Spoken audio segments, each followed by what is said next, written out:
जी मैं मोदी जी के भाषण जो सवाल के जवाब में उन्होंने भाषण दिया उस पर बात रखूंगा। अपनी पटना पे बात होगी, लेकिन एक बहुत बड़ी ब्रेकिंग न्यूज़ अमेरिका से आ रही है, उसको मैं पहले साझा कर दूं और वो उसके बाद फिर उस पर चर्चा भी इसी प्रोग्राम में हम लोग करेंगे सेकेंड हाफ में। लेकिन वो बड़ी ब्रेकिंग न्यूज़ ये है राजीव जी कि प्रधानमंत्री मोदी की मौजूदगी में अमेरिका के न्यूयॉर्क के अटॉर्नी ने अडानी के खिलाफ जांच शुरू कर दी है और दो जांच अमेरिका में शुरू हुई हैं, वो अमेरिका के सिक्योरिटी एक्सचेंज कमीशन के द्वारा और यूएस अटॉर्नी के दफ्तर से।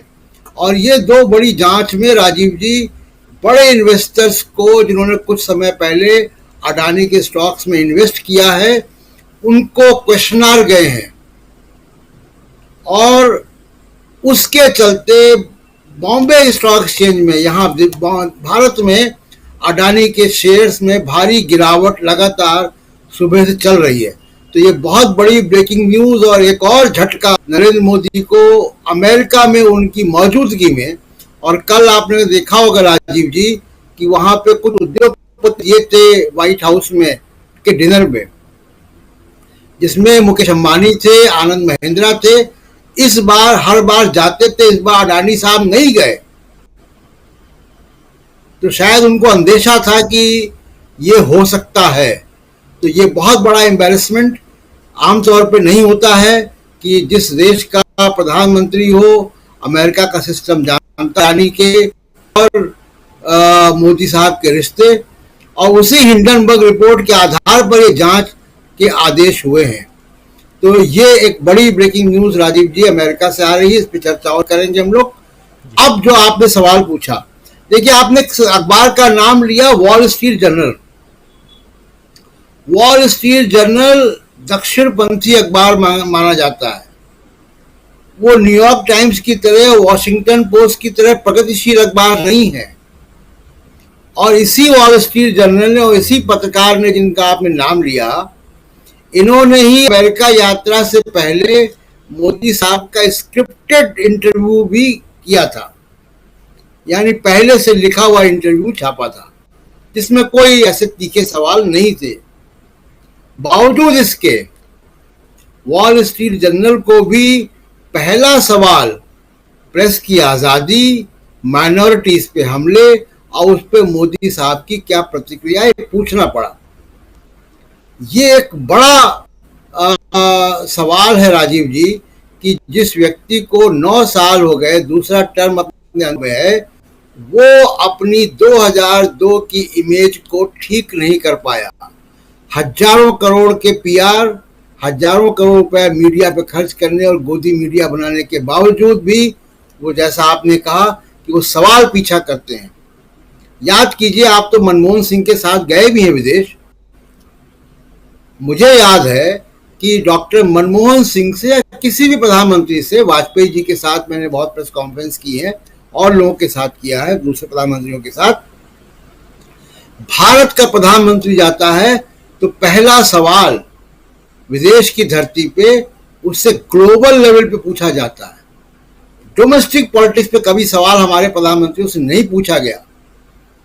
विश्व की इकोनॉमी पे, क्लाइमेट चेंज पे, पाकिस्तान पे, अभी अगर पहला सवाल डॉक्टर मनमोहन सिंह फर्ज कीजिए कि अगर होते व्हाइट हाउस में कल, तो पहला सवाल डॉक्टर मनमोहन सिंह से यूक्रेन के बारे में होता या G20 के बारे में होता या ग्लोबल इकोनॉमी के बारे में होता। यह नरेंद्र मोदी की सच्चाई है और इसीलिए आप देखिए कि उनकी मौजूदगी में बराक ओबामा का इंटरव्यू CNN लेता है, जिसमें वो मोदी साहब को एक तानाशाह के रूप में बताता है, सवाल पूछता है ओबामा से कि आप उनसे कैसे डील करते थे।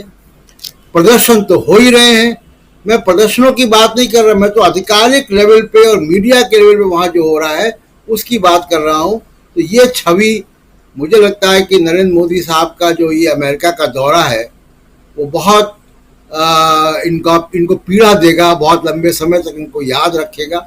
और आज जब अंतिम दिन है उनका, जब आज वो एनआरआईज की बड़ी एक रैली को संबोधित करेंगे, उस वक्त अडानी के ऊपर बिजली गिर गई अमेरिका में। राजीव जी। जी, अडानी के ऊपर बिजली गिर गई। और अभी आप बता रहे थे बराक ओबामा का कल ही इंटरव्यू सीएनएन में चला है, जिस उस वक्त चल रहा था जिस वक्त मोदी साहब जो हैं वो साझा प्रेस कॉन्फ्रेंस करने जा रहे थे। उससे पहले द्विपक्षीय वार्ता चल रही थी प्रधानमंत्री नरेंद्र मोदी और अमेरिका के राष्ट्रपति जो बाइडेन के बीच में। उसी वक्त उधर सवाल पूछे जा रहे थे कि भारत में जो अल्पसंख्यकों के साथ हो रहा है उस पर आपका क्या कहना है।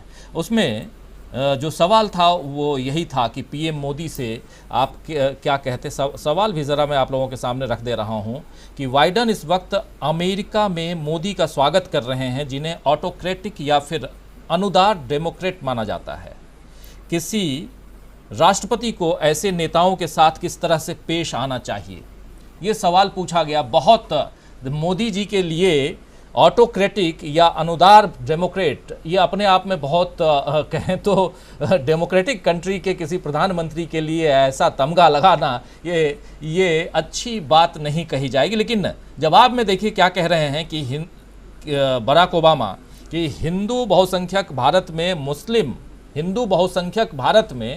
मुस्लिम अल्पसंख्यकों की सुरक्षा काबिले जिक्र है। अगर मेरी मोदी से बात होती, अब ओबामा कह रहे हैं, अगर मेरी मोदी से बात होती तो मेरा तर्क होता कि अगर आप नस्लीय अल्पसंख्यकों के अधिकारों की सुरक्षा नहीं करते हैं तो मुमकिन है कि भविष्य में भारत में विभाजन बढ़े। ये भारत के हितों के विपरीत होगा। यानी आपको भारत में अल्पसंख्यकों के हितों की रक्षा करनी होगी। बराक ओबामा उसी वक्त कह रहे थे जिस वक्त प्रधानमंत्री नरेंद्र मोदी भारत के लोकतंत्र पर लेक्चर दे रहे थे, अपनी बात रख रहे थे। उसी वक्त उधर सीएनएन लगातार चला रहा था इस इंटरव्यू को। एथेंस में उन्होंने इंटरव्यू दिया बराक ओबामा ने सीएनएन को, और उस इंटरव्यू को उस वक्त रिलीज किया गया है जिस वक्त प्रधानमंत्री नरेंद्र मोदी अमेरिका में हैं। और आज जो आप ब्रेकिंग न्यूज़ दे रहे हैं, बहुत बड़ी खबर दे रहे हैं कि अटॉर्नी दफ्तर से जो जांच का आदेश हुआ है और उस कारण भारत में अडानी साहब का शेयर धड़ाम हो गया है, वो सब भी उस वक्त जब प्रधानमंत्री नरेंद्र मोदी अमेरिका में हैं।